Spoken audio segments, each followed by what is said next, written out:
palavra então. Colossenses capítulo 3. Nós vamos aos versos 20 e 21 nessa noite.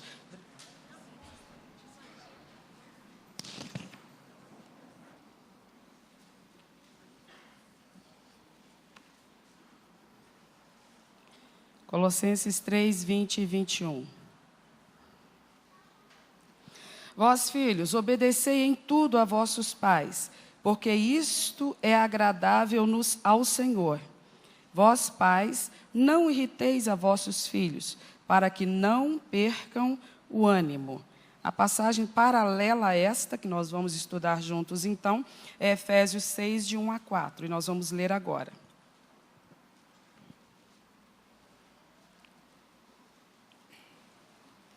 Dois livros anteriormente a esse de Colossenses. Efésios 6, de 1 a 4. Vós, filhos, sede obedientes a vossos pais no Senhor, porque isto é justo.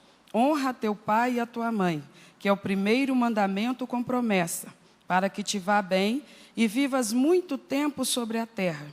E vós, pais, não provoqueis a ira a vossos filhos, mas criai-os na doutrina e admoestação do Senhor.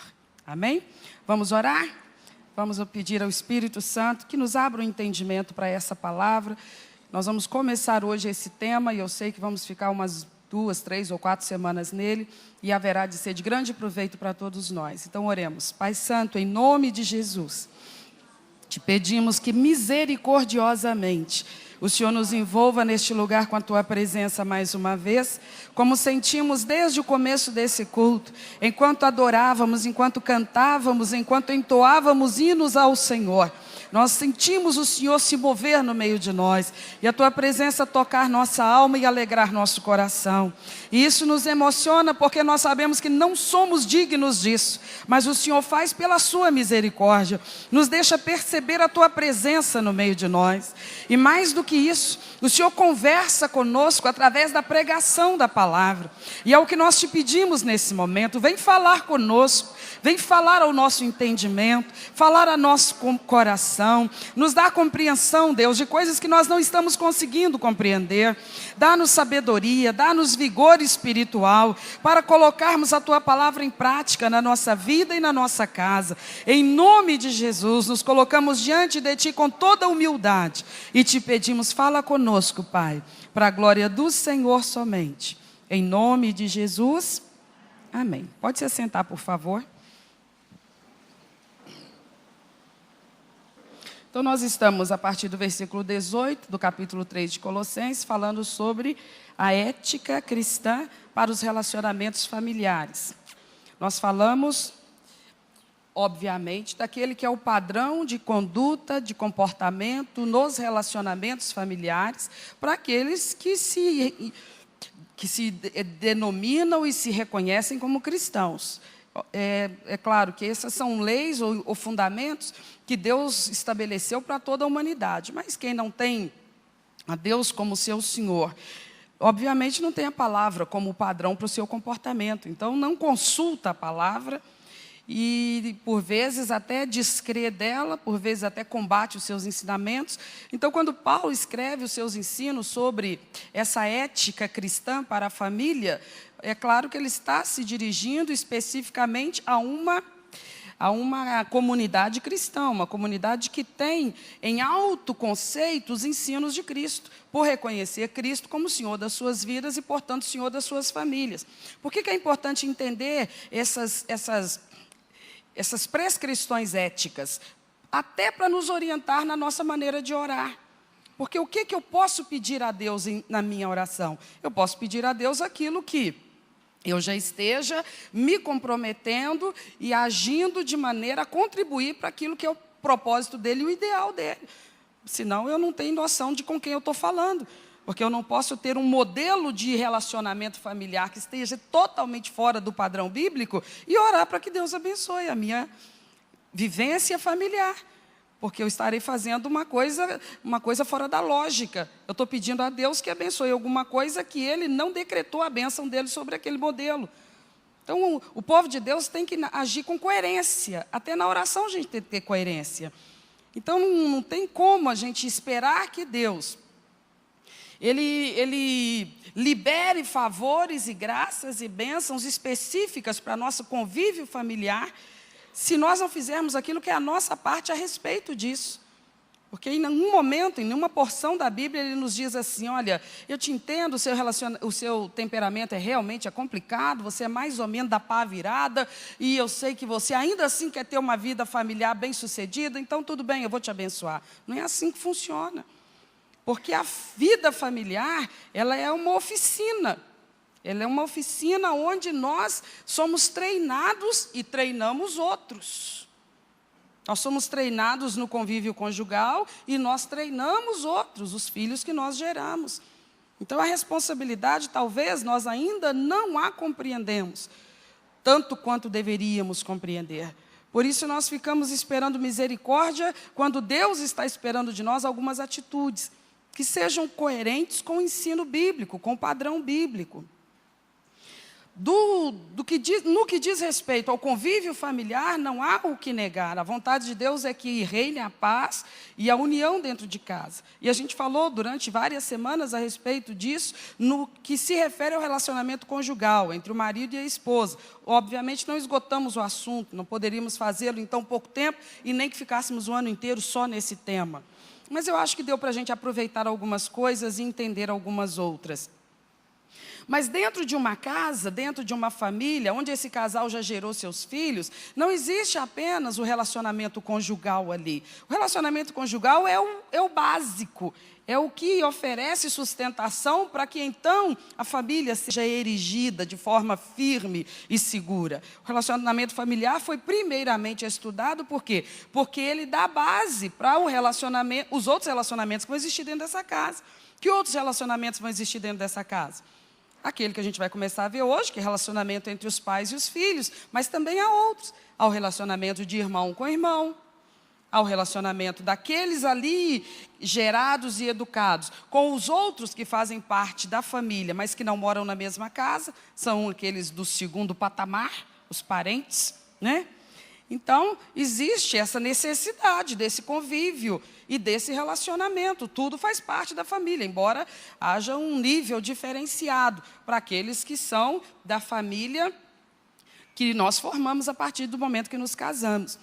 Então, é preciso entender que todos esses relacionamentos que se desenvolvem dentro da casa precisam ser saudáveis, porque senão o desequilíbrio de um afeta o outro. Desequilíbrio de um compromete o equilíbrio do outro. Por exemplo, se o relacionamento do marido com a esposa, que também tem outro papel dentro de casa, que é de pai e de mãe, se esse relacionamento primordial, que é de marido e mulher, não estiver consolidado, compromete o outro papel deles dentro de casa, que é de pai e mãe. Não tem como deixar de reconhecer isso. Por isso que o Senhor Deus cobra tanto de marido e mulher, porque, em princípio, os adultos dentro dessa casa são eles. Porque quando essa família começa, os que vêm depois chegam como bebês, chegam como crianças. Eles não sabem nada. Eles não podem ser responsabilizados se estão interferindo no relacionamento desse casal. Essas novas vidas que foram geradas por esse casal, foram geradas por um casal de adultos, supostamente maduros, não apenas biologicamente, mas se espera que também emocionalmente e preferencialmente espiritualmente também. E eles vão receber de Deus esse presente, que são filhos, conforme diz a palavra, são dádivas de Deus, são bênçãos de Deus, são herança do Senhor. Mas são seres humanos. E todo ser humano é, em essência, imperfeito. Todo ser humano já nasce essencialmente corrompido ou corruptível.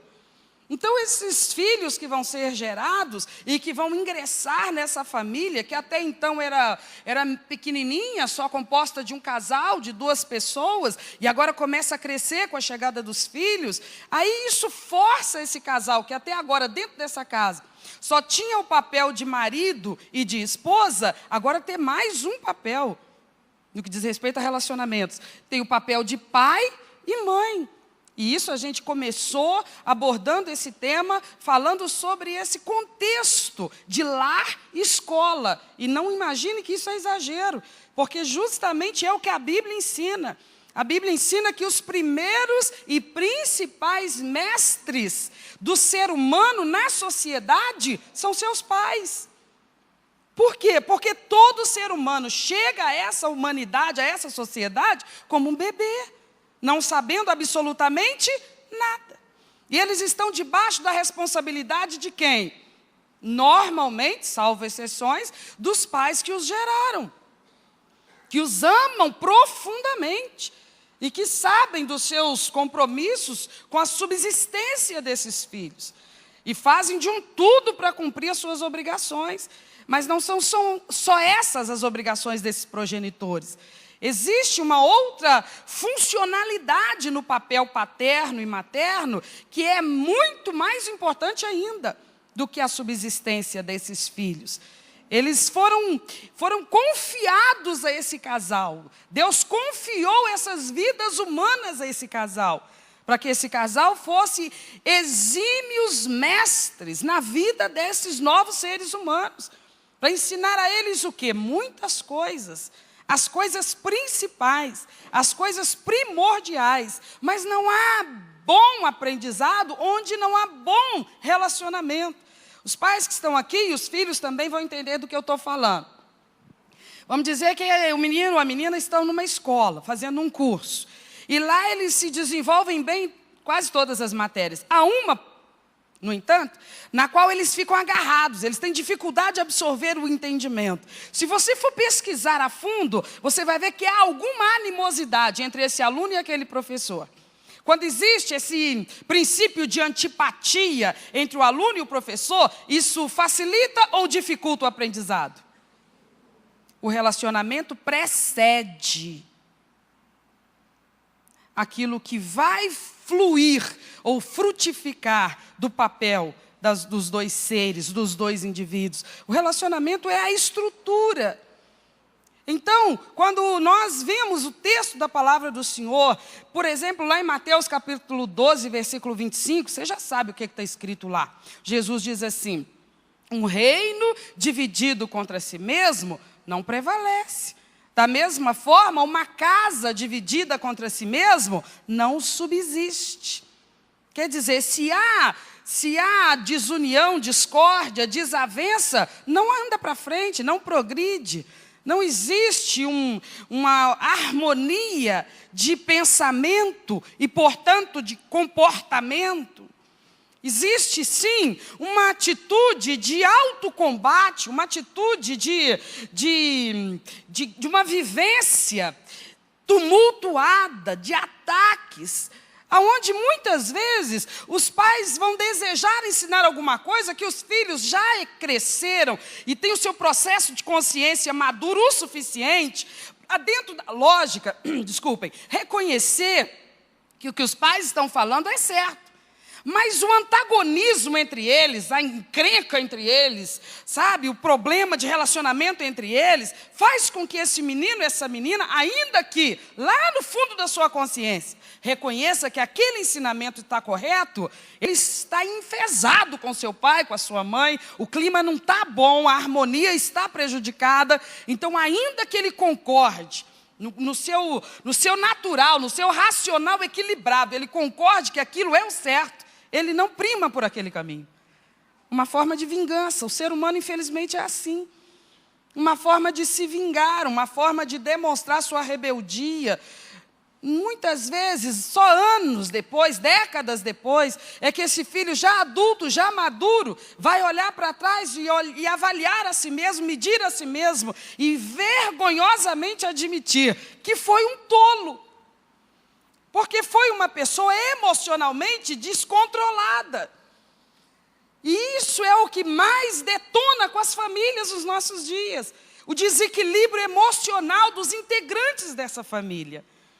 Então nós precisamos orar e vamos essa noite começar esse assunto, esse ponto da ética familiar orando muito seriamente diante de Deus e pedindo uma coisa que eu espero em Deus que você tenha coragem de pedir, porque não duvide que Ele vai te ouvir e vai te responder. Nós vamos pedir: Senhor, me confronta comigo mesmo. Eu tenho que enxergar a verdade, que o Senhor já sabe a meu respeito, mas eu prefiro me esconder e me justificar, e não consigo admitir, e portanto não tomo providências para melhorar o meu trato lá dentro de casa. Porque isso é uma coisa fundamental. Se eu quero transmitir valores, e eu quero que isso seja recebido de bom grado, com boa vontade, com interesse, eu não posso me distanciar do relacionamento. Só que o relacionamento, ele tem duas pontas. É necessário que haja uma interação. Tem que havendo ao longo da vida e do crescimento dos filhos, esse ensinamento também nesta área. Então, quão importante não é que os pais sejam emocionalmente maduros e equilibrados, porque nisso também eles serão mestres para os seus filhos. Se nós não damos conta disso, meus irmãos, o que acontece é o que a gente vê na sociedade. É uma sociedade, aos nossos olhos hoje, completamente desarticulada. Desarticulada, está tudo fora do lugar. E então, de onde veio tudo isso? Não é difícil a gente identificar. Pessoas da minha geração anterior à minha, vão recordar como é que era a estrutura dos relacionamentos familiares lá atrás. Vamos só iniciar imaginando isso. Como é que era a estrutura do relacionamento dos pais com os filhos? 30, 40 anos atrás. Não é difícil, por quê? Porque eu fui criança 30, 40 anos atrás. Outras aqui, como eu, né? Fico à vontade porque eu não estou sozinha nesse barco. E isso não é problema, isso é graça de Deus, né? Podia ter morrido criança, mas Deus nos mantém aqui.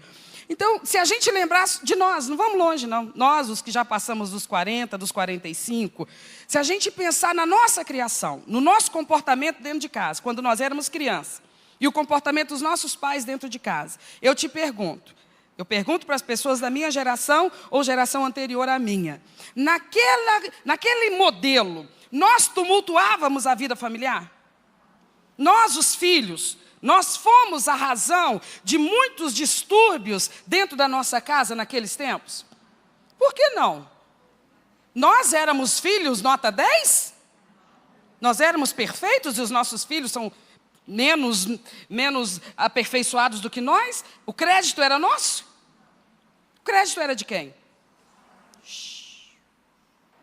Hoje os filhos não são como nós fomos? E a culpa então é de quem? Dos pais de quem? Deles. Quem são os pais deles? Difícil, né? Mas é a verdade. Nós temos que reconhecer que o caos, ele não vem do nada. O caos vem de um princípio de desordem, de anarquia, de não imposição ou não respeito à autoridade, à liderança, ao comando.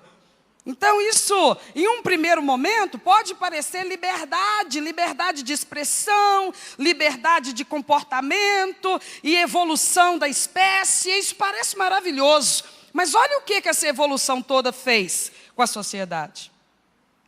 Naquele tempo em que nós éramos meninos e meninas, ali debaixo do respeito aos nossos pais, não os afrontávamos, não os enfrentávamos, não debatíamos com eles e nós os respeitávamos e honrávamos. E sem achar que eles nos deviam agradecer em momento algum por causa disso. Nós fomos pessoas que nós trouxemos para o convívio da sociedade fora das nossas casas distúrbios e confusões. Mas os filhos de hoje saem de dentro das suas casas para tumultuar as escolas, para tumultuar as praças construídas nos bairros, para o lazer e o desfrute de toda aquela comunidade.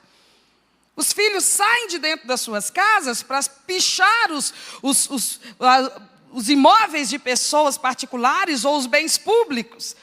Os filhos saem de dentro das suas casas e eles se comportam no meio da rua de uma maneira animalesca, muitas vezes dando-se a acessos de fúria e violência, sem motivação nenhuma, apenas pelo prazer de estar provocando dor e competindo e medindo força com alguém. Originalmente, qual foi a oficina que produziu isso tudo, esses desmandos que a gente está vendo aí? A família. E o que aconteceu? Onde nós erramos? Aonde nós deixamos de aprender com a geração dos nossos pais? Possivelmente nisso, no valor que deveríamos ter dado à questão da obediência e do respeito. Talvez abrimos mão disso sem perceber que estávamos fazendo. Porque a modernidade nos faz acreditar que os tempos não aceitam mais aqueles rigores. E eu concordo. Porque havia alguns excessos naquela época que beiravam a violência e a tortura. E realmente isso não era nem necessário, fala a verdade. Porque a gente era bonzinho comparado com os filhos de hoje. A gente nem merecia apanhar. Ou não. Tinha gente aqui que não era água de beber, confessa então. Mas acho que comparado com certos abusos de filhos de hoje, os daquele tempo... Não que não merecessem algum castigo, alguma repreensão, mas às vezes a coisa era fora de proporção, não era? Era muita violência. Então realmente aquilo não podia permanecer, prevalecer, porque aquilo não tem fundamento bíblico. Pelo contrário, a palavra de Deus combate essa violência doméstica. E a gente já viu a respeito do marido para com a esposa, e também a gente vai ver textos que falam sobre essa violência dos pais contra os filhos. Se você... encontra textos que falam que é preciso usar a vara para disciplinar, não se confunda imaginando que Deus está mandando torturar filho, como nossos avós faziam talvez, porque não é isso. Pelo contrário, a palavra deixa claramente que não é esta a finalidade da disciplina. A disciplina tem a finalidade de realmente colocar freio, educar, ensinar, impor um padrão, impor um princípio.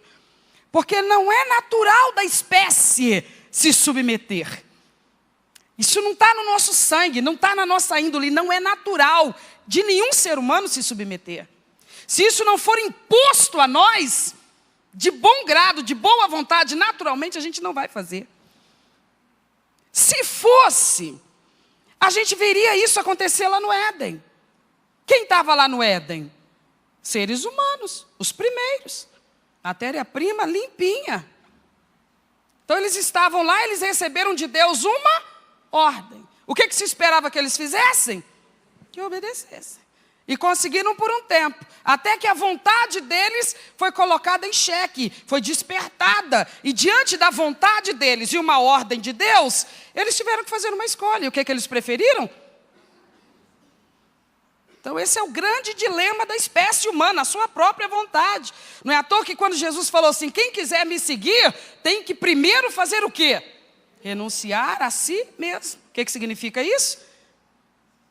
Nós vamos continuar tendo vontades que combatem contra os mandamentos do Senhor. Qual que é o comando? Renuncie, não aos mandamentos, renuncie às suas vontades. Então, um teste de obediência foi dado ali no Jardim do Éden. E a gente podia pensar, meu Deus, por que o Senhor não tirou essa bendita dessa árvore do jardim? Ia dar mais certo, coitadinho do Adão e da Eva. Não precisava nem do Senhor ter falado com eles, eu lhes proíbo de pegar desse fruto. Tirasse a árvore, escondesse ela. E não é isso que a gente faz com os nossos meninos hoje? Tem os móveis lá na estante e a gente quer que eles cresçam respeitando a organização da casa. Então a gente conversa com eles e diga, não mexa. Ele obedece? Você fala de novo, não mexa, ele obedece? Você fala a terceira vez, não mexa, ele obedece? Aí como é que a gente resolve? Hein? A gente tira do alcance dele. A gente treinou? Não. A gente não treinou, a gente desistiu de treinar. Porque treinar é cansativo mesmo. É desgastante. Quantas vezes você tem que falar com o filho a mesma coisa? Muitas vezes. Treinar é desgastante, educar é desgastante. Às vezes você pensa assim, só pode estar fazendo hora com a minha cara. Não é não, o ser humano é assim mesmo. A gente não deveria se exasperar com as crianças e perder a paciência com elas. Porque nós que já estamos muitos passos adiante delas, na experiência da vida, continuamos igualmente resistentes. Ou não? A gente sabe que sim. A gente tem dificuldade para ser comandado. A gente tem dificuldade para obedecer comando. Isso é da espécie humana. Então, mas infelizmente é alguma coisa que nós precisamos entender, que não há como abrir mão desse princípio. Estou falando de uma família cristã. E uma família cristã entende esse princípio cristão. Não é Deus não está implantando dentro da casa uma hierarquia de ditadura. Nós vamos ver muitos textos que vão nos mostrar. Já vimos, nas vezes que falamos sobre o convívio conjugal, onde o marido exerce essa liderança sobre a esposa, que isso não é uma licença para o abuso de poder. Mas é uma autoridade que Deus deu aos pais de comandar os filhos.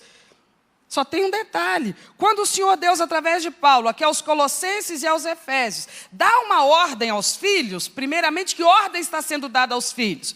Filhos, obedecei aos vossos pais. Tá. Só tem um detalhe. Implicitamente, há uma ordem aí que é dada primeiramente aos pais. Nós já falamos, cada casal recebe de Deus os seus filhos e eles chegam aos seus braços como o quê? Um ser humano já formado? Não, é um bebê. Pronto para ser treinado. Fita virgem. Pronto para ser treinado. Todos os nossos filhos chegaram às nossas mãos e à nossa responsabilidade no mesmo estágio. Prontos para o treinamento. Eles não sabiam nada. Então, se nós conhecedores da palavra que somos, sabíamos antes mesmo de gerá-los, que Deus requereria deles que eles fossem a nós obedientes, quem deveria ensiná-los a nos obedecer? Hein? Os pais. Eles não nasceram sabendo. Eles não nasceram sabendo que nos deveriam obedecer, que nos deveriam honrar, que nos deveriam respeitar. Não são só os meus que não nasceram sabendo. Os filhos de todos nós não nasceram sabendo. Por isso que a ordem que Deus dá para os filhos, implicitamente, é primeiro uma ordem para os pais. Porque os meus filhos vão aprender o que eu lhes ensinar. Eu não apenas vou ensinar a eles esse princípio, que dentro de casa eles não mandam. Quem manda? Euzinha. E o meu marido. Então eles não gritam, eles não impõem, eles pedem. Isso eles podem fazer. Eles pedem, eles conversam, eles negociam, mas eles não estão no comando. Como é que eles vão entender isso? Eu vou ter que me comunicar com eles para expressar isso, para ensinar isso. Só que às vezes nós nos distraímos do melhor momento para passar esse conhecimento ou esse ensinamento. Nós olhamos para a criança de 1 ano, a criança de 2 anos, a criança de 2 anos e meio, de 3 anos, dependendo dos pais, até os 4, 5, ainda olha e fala, não, ainda é muito pequeno. Quando crescer, aprende. Perdeu o melhor momento para ensinar. Perdemos o melhor momento, a melhor fase. Os primeiros momentos da vida da criança, a primeira infância. Não precisa fazer discurso na frente dela. É lógico que não é assim. Cada faixa etária dos nossos filhos vai requerer uma comunicação diferenciada. Por quê? Porque cada faixa etária apresentará uma evolução diferenciada no seu suporte de consciência, de raciocínio, de compreensão. Mas, sem dúvida, todo ser humano já nasce com capacidade para ser treinado. E nós precisamos buscar do Espírito Santo esse entendimento. Quem está começando a sua família, quem está criando seus filhos ainda pequenos, às vezes a gente pensa que isso, e é difícil às vezes conversar com pessoas, porque normalmente quando você coloca os padrões da palavra de Deus, a pessoa se ressente, principalmente as mães. As mães, elas têm um problema, você não pode pegar muito no pé dos neném delas, entendeu? É complicado. Às vezes elas não deixam nem o marido educar. Às vezes a criança apronta, a professora manda um bilhete, ela chega na escola uma onça. Com quem? Com o filho que aprontou? Não, com a professora que está perseguindo o filho dela, coitadinho. Hoje em dia, ser professor ou funcionário de escola, especialmente as públicas, é uma profissão de altíssimo risco. Porque os funcionários apanham de dois, dos filhos e dos pais. Quem diria que a coisa chegaria nesse ponto, né? Mas as crianças, elas não podem ser responsabilizadas até uma certa idade do seu comportamento. A responsabilidade é totalmente dos pais. Porque a criança só faz o que a ela é dado licença para fazer. Então nós precisamos buscar o conceito da palavra do Senhor, porque não adianta lá na frente nós ficarmos julgando a Bíblia na cara de Deus. O Senhor não dá filhos para perturbação. Tem misericórdia, corrige esse menino, muda essa menina, porque a tua palavra diz que o Senhor não dá filho para perturbação. E é verdade, Ele não dá mesmo não. Quem transformou e deixou a coisa chegar nesse ponto foi Deus. A gente é que deixa. Então, meus irmãos, nós precisamos ser muito humildes para abrir os nossos olhos e buscar do Espírito Santo esse entendimento e essa sabedoria. É hora de realmente os pais que geram agora seus filhos, ou os têm na primeira infância, agradecerem a Deus porque estão tendo a oportunidade de conhecer na palavra o jeito certo de agir. E os que já estão com seus filhos na pré-adolescência, adolescência, juventude ou até idade adulta, a gente às vezes para e pensa, o que eu faço agora? Vou pegar o currião lá no guarda-roupa e segurar na minha mão e falar, vem cá, não corre não, porque eu não aguento te acompanhar, então tu vai ficar paradinho aqui enquanto eu te castigo. Não é mais hora disso. Passou o tempo. Agora eles já cresceram. Agora a linguagem tem que ser outra. Mas enquanto estiver debaixo do meu teto, comendo do meu arroz, do meu feijão, para com isso. Não é assim, na verdade, não é assim. O que a gente faz por eles, o arroz, o feijão, o teto, o estudo, a saúde, isso não é favor.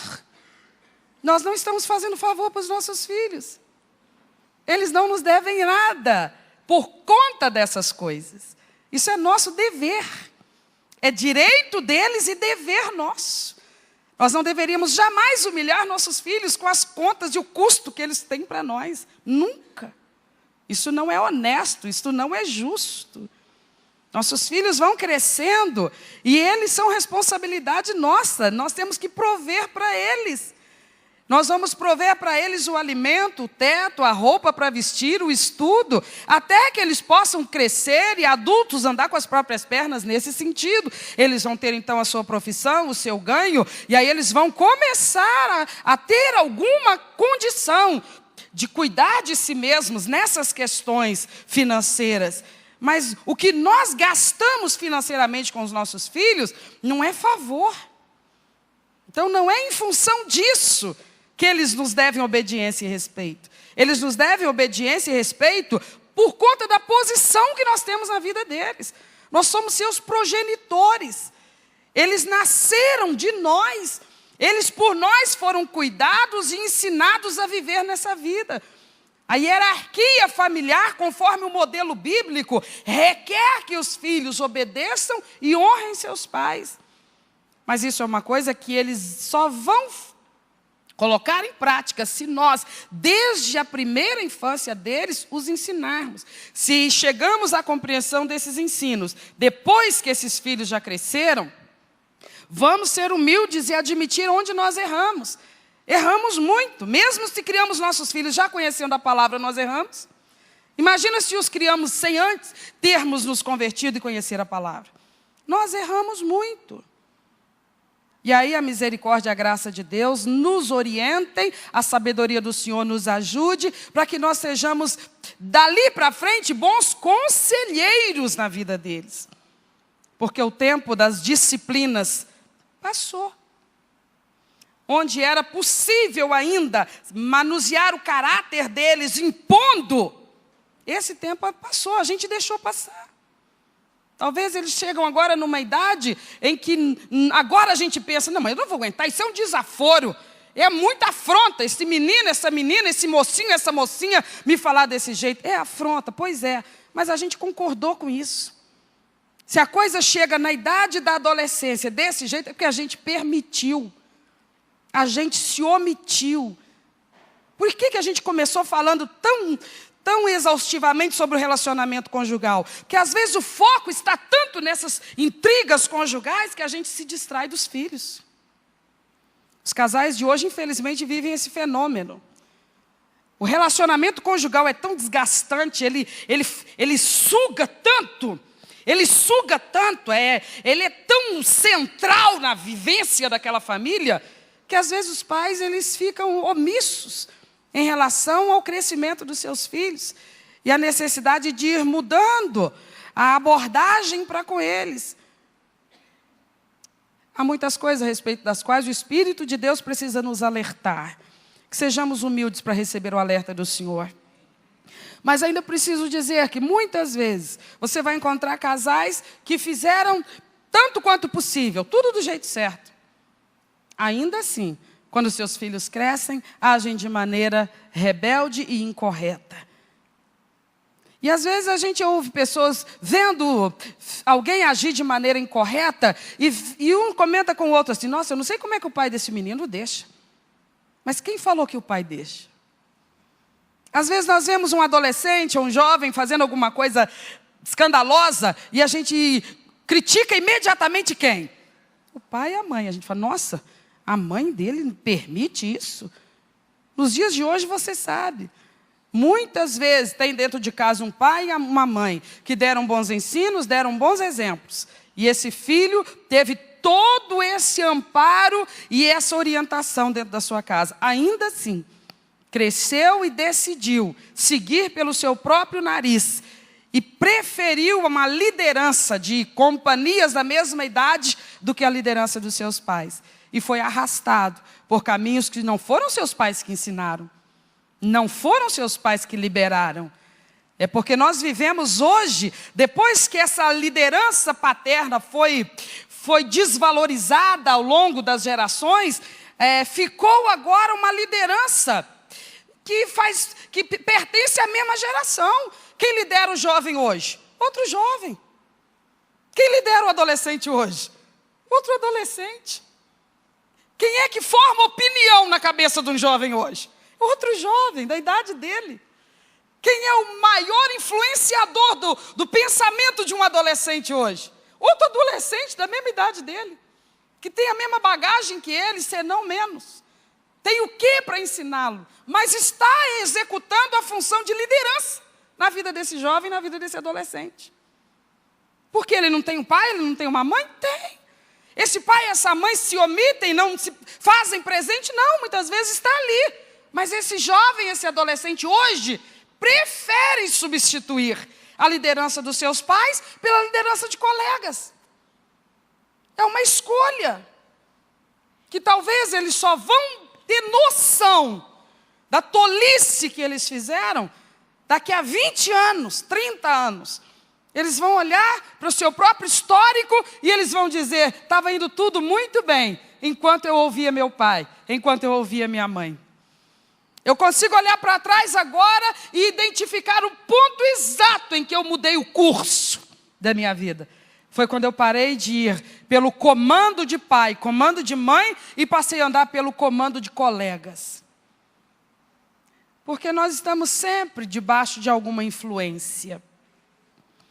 E que pena que os jovens de hoje, os adolescentes de hoje, com tanta inteligência e com tanto acesso a tanta informação, ainda se permitam deslizes como esses, erros como esse.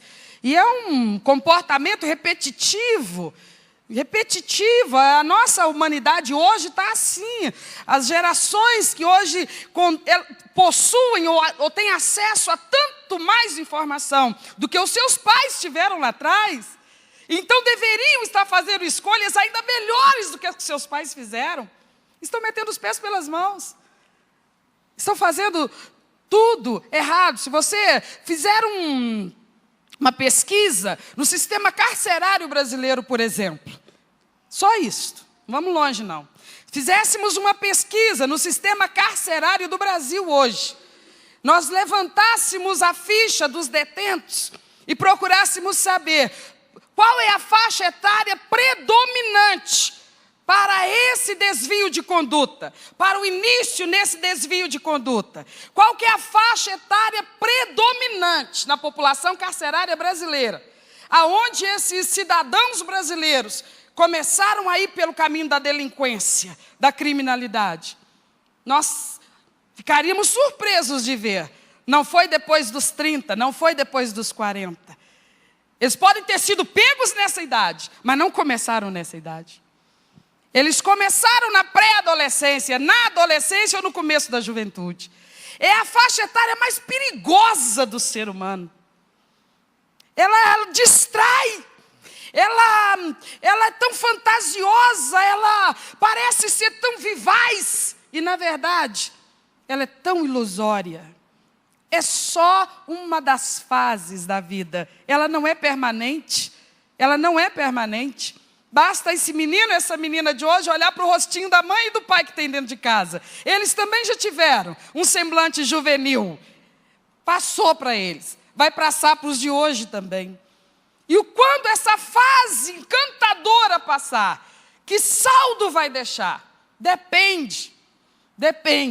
Se foi substituída a liderança paterna pela liderança de pessoas não convenientes para assumir esse papel, se esse menino, se essa menina se tornaram acessíveis, influenciáveis por pessoas que frontalmente combatiam os princípios que os seus pais estabeleceram, permitindo que marcos estabelecidos por seus pais fossem eliminados, esses meninos, essas meninas estarão fazendo coisas que lá no fundo do seu consciente eles sabem. Meu pai sempre falou para eu não fazer isso.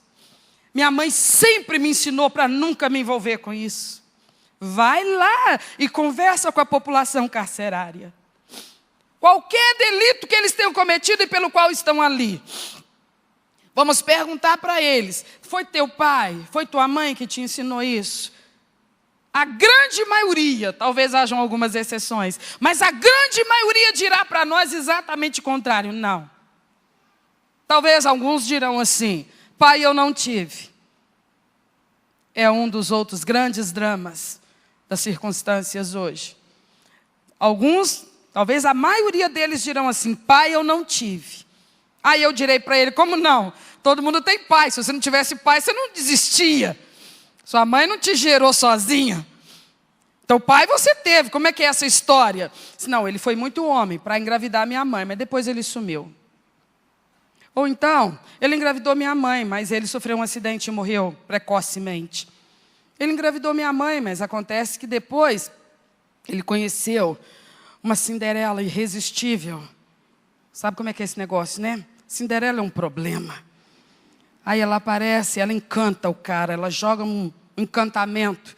E o coitadinho, chega a dar dó. É arrastado. Ele nem queria ir, mas ele foi. Sofrendo amargamente porque deixava para trás a filha de alguém, com o filho que estava sendo gerado no seu ventre. Mas ele não teve escolha, coitadinho, ele foi. Ou então a pessoa vai dizer: ele engravidou minha mãe, mas ele vivia numa vida perigosa e acabou morrendo cedo, como um grande número de jovens brasileiros morrem, perdem a vida muito cedo, por conta da vida de risco que escolhem viver. Então você vai conversar com o pessoal da população carcerária, eles vão te dizer muitas coisas. Mas certamente eles foram criados por uma mãe ou por uma avó. Houve alguém responsável por eles enquanto crianças. E aí a gente vai perguntar: foi essa pessoa que te criou e que te educou, que te ensinou a fazer o que você fez e que acabou te trazendo para cá? E vai te manter aqui durante 20 anos? E vai fazer com que aqui você perca os melhores anos da sua vida? E que Quando você sair daqui, você vai ter uma ficha suja e vai dificilmente conseguir um emprego e vai viver à margem da sociedade. Foi dentro de casa que você aprendeu isso? A maioria deles vai dizer para nós, não. Não foi dentro de casa que eu aprendi, não foram os meus pais que me ensinaram isso. Então, como que você chegou a essas práticas? E a pessoa vai dizer, eu substituí a liderança paterna. Eu fiz isso comigo mesmo. Não foram meus pais ou aqueles que cuidavam de mim, que um dia viraram para mim e falaram assim, tu está por tua conta agora, eu não quero mais ser teu pai, não quero mais ser tua mãe, eu não tenho mais responsabilidade contigo. Não foram eles que tomaram a decisão, eu tomei a decisão e substituí a liderança dos meus pais. Um dia eu resolvi lá no fundo da minha alma, o que eles falarem comigo vai entrar num ouvido e vai sair no outro. Acabou. Daquele dia em diante, eles não pararam de falar. Todos os dias eles falavam na minha cabeça. Mas eu tomei uma decisão e fui fiel a ela. Tudo que eles falavam, eu deletava. Tudo que eles falavam, eu simplesmente nem escutava, nem registrava. Mas não fiquei sem liderança. Eu conheci pessoas interessantes, bacanas. Gente que não era ranzinza, que não ficava me falando não toda hora, que não ficava pegando no meu pé o tempo todo. Gente camarada, gente legal, com força. E aí, deu no que deu. Eu estou fazendo uma caricatura, gente, ou é assim que a coisa acontece? Quando a palavra de Deus diz que dentro de casa os filhos precisam da tutela, da liderança, da autoridade dos seus pais, não é para um abuso de poder, é para que nós, os pais, venhamos a incutir valores de conduta na vida dos nossos filhos. Então nós vamos primar para ter um relacionamento saudável dentro de casa, que não comprometa essa comunicação de valores. Nós vamos cuidar para ser exemplo naquilo em que nós vamos ensinar para eles. Mas cabe aos filhos também, na medida que vão crescendo, valorizar esse princípio. Por quê? Porque esse princípio é abençoador para a família e para a sua vida, principalmente. Esse filho vai crescendo, vai chegando à idade da pré-adolescência, adolescência, ele deveria fazer uma escolha mais sábia, mais inteligente. Ele deveria olhar para si mesmo e dizer, eu estou me entendendo, eu estou me vendo, eu até pouco tempo era uma criança, então eu não podia nem sair de casa sozinho. Para ir na esquina comprar um pão para minha mãe ia junto, e ela mais do que isso, segurava na minha mão. E eu não tinha coragem de ir mesmo não, só se ela fosse comigo. Para atravessar uma rua, eu pegava a mão dela, eu procurava onde que estava a mão dela ou a mão dele, do meu pai, para atravessar a rua. Às vezes tinha que ir à cidade, fazer alguma coisa, comprar alguma coisa. Se eles falassem para eu ir sozinho, eu até chorava. Eu dizia, eu só vou se a senhora for. Eu só vou se o senhor for. Eu era criança, então eu era dependente, eu era carente, eu precisava deles, me protegendo e cuidando de mim. Mas eu cresci, olha o meu tamanho. Quem olha nem fala que eu só tenho 13 anos. Olha o meu tamanho. Quem olha fala que eu já tenho 17, 18 anos. Olha o meu tamanho, eu cresci. Se eu cresci, eu não preciso mais que minha mãe, que meu pai me protejam. Eu já sei me cuidar sozinho. Eu já sei me virar sozinho. Que pena. Esse adolescente deveria olhar para si mesmo e ver as coisas que o rodeiam. E olhar para si mesmo e ver o quanto essas coisas o tentam. Observar o quanto ele se encanta com essas coisas perigosas. E quando ele observasse isso, ele deveria correr para o pai e para a mãe e falar assim, me protege de mim mesmo. Me protege de mim mesmo. Eu estou fazendo uma leitura de mim mesmo que até há pouco tempo eu não precisava fazer. Porque eu convivia praticamente só aqui dentro de casa com vocês. Mas agora, como eu fui crescendo, eu convivo com as pessoas do lado de fora. E eu estou vendo tantos outros modelos do lado de fora. E eu estou falando, eu estou assustado. Nem tanto com os modelos que eu estou vendo lá fora, mas com o quanto eu estou ficando encantado com esses modelos. E eu acho que eu estou correndo um perigo de mais dia menos dia, acabar indo atrás desses modelos perversos que tem na sociedade. Então pai, então mãe, eu estou aqui pedindo para vocês, no alto dos meus 13, 14, 15, 17 anos eu estou te pedindo, não para de me liderar não. Pega no meu pé, pega quanto for necessário, fala na minha cabeça, insiste comigo, me comanda, coloca limite para mim, me ajuda pai, Me ajuda, mãe. Os coleguinhas estão ligando e falando assim, tem uma colega vai fazer 15 anos e vai ser uma festa maravilhosa. Nós vamos fazer uma chopada. Eles estão no meu pé, mãe. Já mandaram mensagens pelo WhatsApp, estão me contactando pelo Face. Eles estão me pressionando, porque a pressão é demais, mãe. Me ajuda. Eu não posso ir por esse caminho. Pai, me ajuda a falar não para esse povo. Eu tô cercado e pressionado por eles e por mim mesmo. Porque eu estou curioso de ver como é que é isso. Eu estou curioso de experimentar coisas. Eu estou curioso de ver como é que é a vida lá fora. Mas eu sei pelo que eu vejo na televisão todo dia, como é que isso acaba. Eu sei pela história do vizinho, do parente, do conhecido. Eu sei como é que isso acaba. Eu sei que ninguém que está hoje dominado por um vício já começou nas doses dominantes, começou nas mínimas doses para apenas satisfazer a curiosidade. Então, pai, mãe, eu sou tal na matemática, eu sou tal na química, eu sou tal no português, mas deixa eu falar a verdade, eu não sou nada, eu não sou ninguém para controlar a mim mesmo. Me ajuda, pega no meu pé, põe freio em mim, põe limite para mim, dá ordem. O que a senhora me fala? Eles estão dizendo que é para a gente sair no sábado às 9 da noite, e a previsão é de virarmos à noite, e talvez alguns tenham que ser carregados e levados pelo SAMU por conta de coma alcoólico. Eles estão imaginando que a festa toda termine pelas 6 da manhã, eles estão me pressionando, me dê um comando. Pai, mãe, me dê um comando, pelo amor de Deus. Era isso que esses filhos deveriam fazer. Quem concorda comigo? Só pais levantaram as mãos. Quantos filhos jovens estão aqui e concordam comigo? Pode falar. Se você não concorda, também pode falar. Eu lamento se esse é o caso, mas Deus dá direito a todo ser humano de acertar e de errar. Você não é diferente, você tem o mesmo direito. É uma pena que o ser humano seja tão arrogante, gente. É uma pena que o ser humano seja tão soberbo. Por que a gente não pede ajuda? A família é a nossa equipe.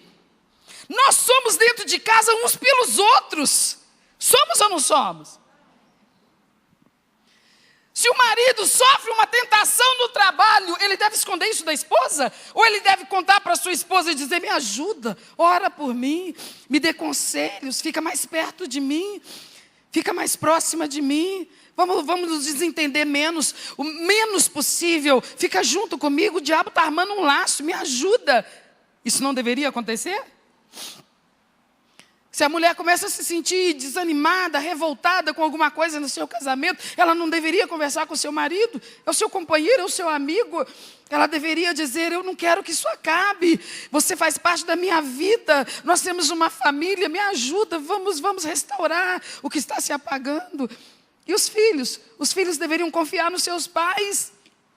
Deviam recorrer aos seus pais, como recorrem quando precisam do seu apoio financeiro para alguma coisa, e o fazem com direito, porque é obrigação dos pais estar suprindo seus filhos, até que eles cresçam e tenham então como cuidar de si mesmos financeiramente.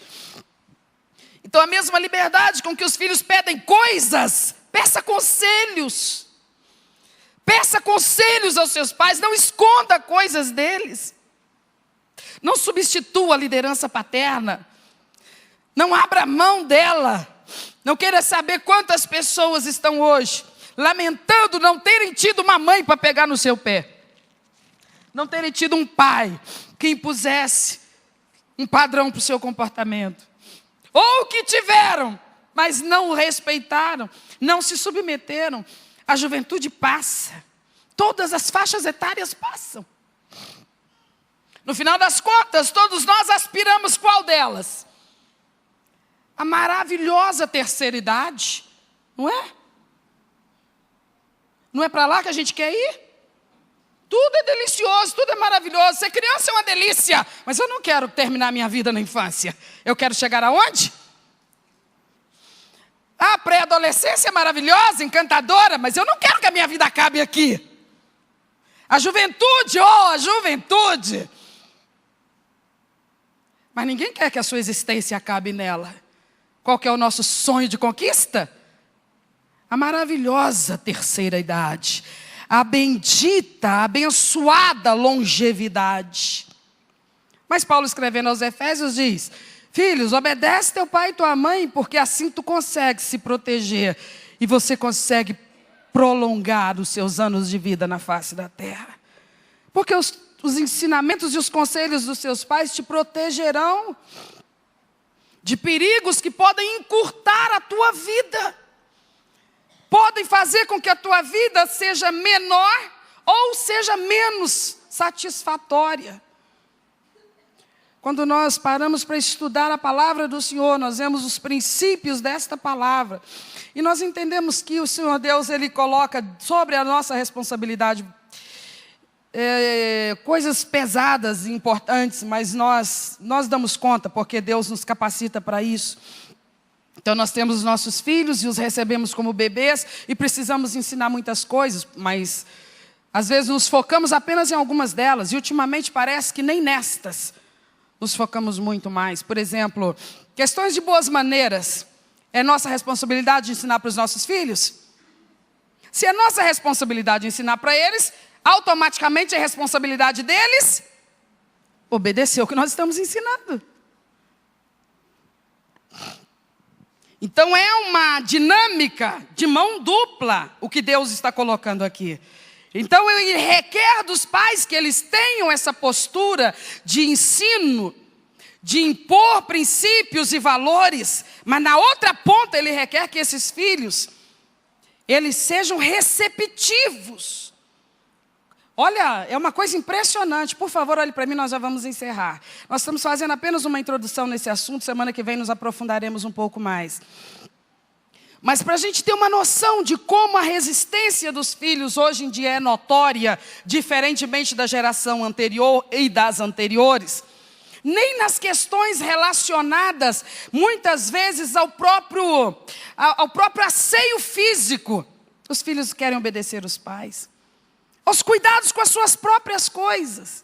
Às vezes dentro de casa parece que todo mundo está no hotel.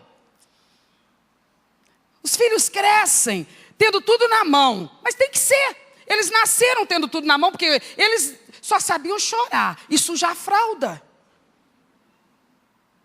Então eles estavam chorando, eles estavam com fome. Eles não sabiam ir para o fogão fazer uma madeira para eles, alguém tinha que ir. E ainda pôr na boquinha deles. Ainda ficar de molho lá esperando os abençoados. Aí quando você pensava que podia finalmente deitar e dormir, aquilo parece que passava direto, né? E a fralda estava cheia, era hora de trocar o bichinho. Não sabia fazer nada. Então tudo que um ser humano precisava era feito por ele e para ele. Mas ele não foi bebê, não se tornou bebê o resto da vida, ele foi crescendo. E na medida que foi crescendo, esses pais, eles deveriam ter ensinado e os filhos deveriam ter aprendido que eles dentro daquela casa não são clientes. Eles não são clientes dentro de casa. Eles não são hóspedes num hotel ou numa pensão. Eles não deveriam achar que é normal levantar da sua cama de manhã e simplesmente joga as cobertas para lá, sai vazado do quarto e não quer saber como é que ficou o ninho. E alguém vai vir e vai cuidar. A camareira. Quantas? Isso é assunto para alguns bons desgastes dentro de casa. E eu quero que você veja que isso é o mínimo. Que os filhos, à medida que vão crescendo, deveriam entender. Eu tenho que participar, eu faço parte da equipe, eu não sou cliente aqui. Tudo bem, eu comecei aqui sendo servido o tempo todo, mas eu já cresci para tanta coisa. Já cresci para beijar na boca. Por que eu não posso ter crescido para faxinar um banheiro? Que eu também uso dentro da minha casa. Eu já cresci para isso, por que eu já não cresci? Para colocar uma roupa no varal, para passar uma roupa, para tirar um pó. Por que eu não cresci para aprender a fazer um arroz fresquinho? Entende, irmãos, o que nós estamos falando? Se os pais ensinam as boas maneiras, qual que é a parte que cabe aos filhos? Aprender. E quem aprende, pratica. Nós ensinamos a educação. Nos nossos tempos, da nossa geração passada, eu preciso falar dela para a gente ver esse desnível, essa mudança.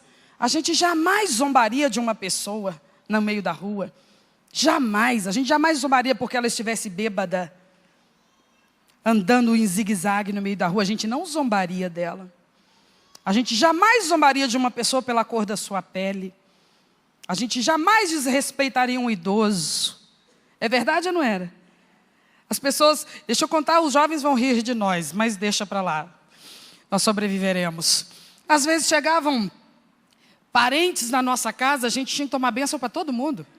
Não era? A gente tomava bênção para os tios, para os filhos dos tios, para os netos dos tios.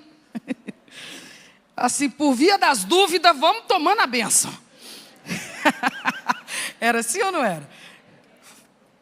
A gente saía de casa para visitar alguém. O que a gente fazia antes de sair de casa? Fazia um lanche, a gente comia. A gente saía de casa com a barriguinha cheia. Para chegar na casa dos outros, quando oferecesse alguma coisa, o que a gente falava? Não, muito obrigado. O que é isso? Boas maneiras. A gente podia ir no mercado com nossos pais? Podíamos. Nós não fazíamos show, não fazíamos espetáculo. Nós recebíamos o que eles tinham para nos dar. Nós não exigíamos nada, nós não impunhamos nada. Nós éramos talvez menos espertos do que os nossos filhos são, mas sem dúvida nós éramos mais educados. Ponto para nós. Acontece que se eles são menos do que nós, talvez uma parcela dessa culpa seja nossa mesmo.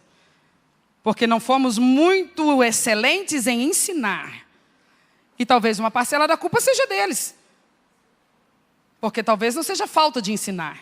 Seja falta de alguém com boa vontade para aprender e colocar em prática.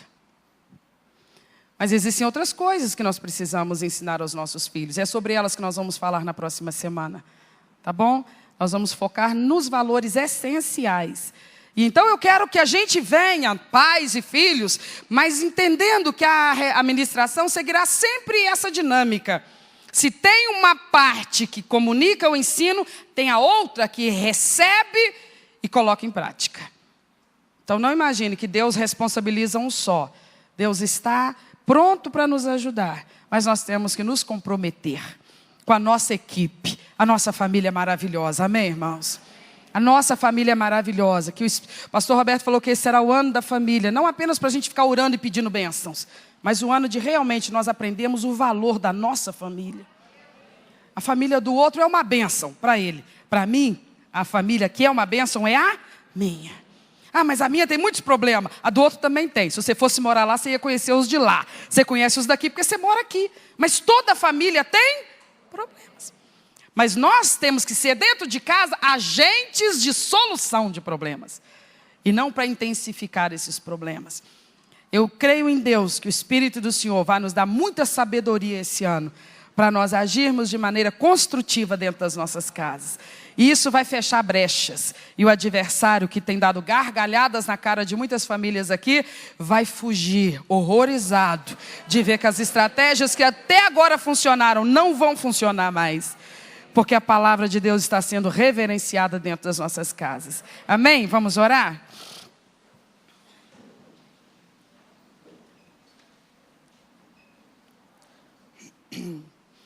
Vamos orar. Curve a sua cabeça, feche os seus olhos. Você é pai, ore a Deus e agradeça por isso. E com toda humildade peça ao Senhor que lhe ajude a aprender o que você ainda precisa aprender. Você é filho? Louve a Deus pela vida dos seus pais, ore por eles, agradeça a Deus por eles. E se disponha a ser também uma bênção na vida deles. Você já sabe o quanto eles te amam. E você já sabe o quanto você os ama. Mas às vezes a gente não demonstra isso. E a gente precisa começar a agir de uma maneira mais construtiva no seio da nossa família. Nós vivemos dentro de casa alguns conflitos de gerações. E às vezes eu fico observando como tem filhos querendo dar o comando na vida dos seus pais. Menos, por favor. Você não sabe ainda o que é uma vida conjugal. Você não sabe ainda o que é ser dona de casa, ser chefe de família. Então deixa que o Espírito Santo te use sim para falar com seus pais, mas coisas que sejam da parte de Deus. Coisas que venham realmente a trazer paz para dentro da sua casa. Coopere para que haja paz dentro da sua casa. Eu falo com os filhos nesta noite, e na presença do Senhor eu te peço, colabore para que haja paz dentro da sua casa. Deus é Deus de paz, não é Deus de contenda. Se já tem algum problema, imagine o que isso vai virar se nós tocarmos nesse problema de uma forma contenciosa. Nós não vamos resolvê-lo, nós vamos agravá-lo. Então, por favor, filhos, respeitem o casamento dos seus pais, respeitem o lar que vocês formaram e cooperem para que esse lar prossiga em harmonia e em paz. Faz parte da sua vida. Você já não é mais um bebê, você já não é mais uma criancinha, você já entende muita coisa. Colabore, ore, comece a clamar ao Senhor. Aleluia, aleluia. Oh Deus Todo-Poderoso, as tuas mãos se estendam e toquem, Senhor. Toquem cada um de nós na tua presença reunidos nesta noite. E nos faça entender e viver as verdades do reino do Senhor para as nossas vidas e para as nossas famílias. Seja conosco, Senhor, que a tua palavra, que é viva e eficaz, ela permaneça ecoando na nossa mente, na nossa alma, no nosso espírito. Que nós possamos ruminar esses ensinamentos, colocá-los em prática, Senhor. Ser mais cooperadores dentro da nossa casa. Sermos de fato uma bênção na vida uns dos outros. Dá sabedoria a cada pai, a cada mãe. Dá, ó Deus, humildade a cada filho, a cada filha. Ó Deus, que sejamos uns pelos outros dentro da nossa casa. Prontos a nos proteger, prontos a nos ajudar. Prontos, Senhor, a ser bênção na vida uns dos outros. Para a glória do teu nome, meu Senhor. Que todos os ardis de Satanás sejam neutralizados. E o poder da presença do Senhor dentro dos nossos lares prevaleça, não apenas contra Satanás, mas também contra a dureza do nosso próprio coração, contra a nossa resistência à tua palavra. Trata conosco, Espírito Santo. Trata conosco como pais, como mães, como filhos, como irmãos. Trata conosco, confronta-nos, ó Deus, conforme o que está na tua palavra.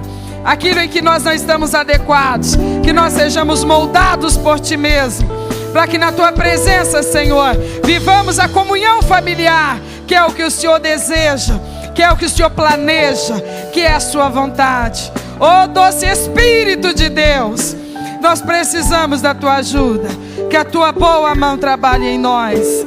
Eis-nos aqui, Senhor, diante de ti. Cumpra a tua vontade nas nossas vidas, em nome de Jesus.